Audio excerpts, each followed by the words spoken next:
રાજ્યમાં જર્જરિત આંગણવાડી અને શાળાના ઓરડા મુદ્દે ઋષિકેશ પટેલની પ્રતિક્રિયા સામે આવી છે। રાજ્ય સરકારે જર્જરિત આંગણવાડીઓના નવા મકાનો બનાવવા માટે આયોજન હાથ ધર્યું છે।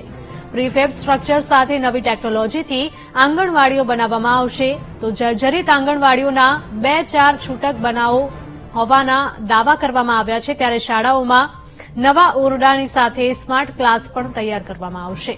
નવી ટેકનોલોજી સાથે બાળકો અભ્યાસ કરી શકે તેવી વ્યવસ્થાનું આયોજન કરવામાં આવશે। વાહનોમાં વધારે બાળકો ભરવા અંગે રજૂઆત મળશે તો વ્યવસ્થા કરવામાં આવશે।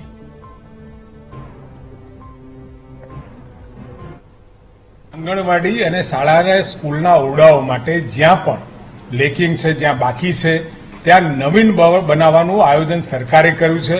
પ્રક્રિયા પ્રોસેસમાં છે, રાતોરાત બધું જ થઈ જાય એવું નહીં, પરંતુ જ્યાં આવા 1-2-4 છૂટક જે બનાવો છે એ બનાવો ક્યાંય ભવિષ્યમાં રહે નહીં, આંગણવાડી પોતાના મકાનમાં કાર્યરત થાય અને એના માટે પણ આંગણવાડી બનાવવા માટે પ્રીફેબ સ્ટ્રક્ચર એટલે પ્રીકાસ્ટ સ્ટ્રક્ચર માટે નવીન ટેકનોલોજી સાથેની આંગણવાડીઓ બને એ માટે આ વખતે પૂરેપૂરી જોગવાઈ કરી છે। શાળાના ઓરડાઓ બની રહ્યા છે, શાળાના ઓરડાઓ બની રહ્યા છે એટલું જ નહીં, સ્માર્ટ ક્લાસરૂમ।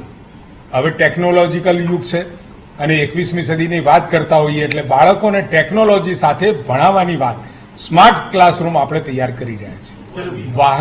વાહન એટલે સ્કૂલ આપણા ત્યાં દરેકે દરેક જગ્યાએ આ વ્યવસ્થાઓ આપણે બસ દ્વારા, ટ્રાન્સપોર્ટેશન દ્વારા કરી છે અને છતાં પણ આવી કોઈ જગ્યાએ ક્યાંય મુશ્કેલી હોય તો રજૂઆત આવે તો ત્યાં બસોની વ્યવસ્થા અમે ચોક્કસ કરીશું।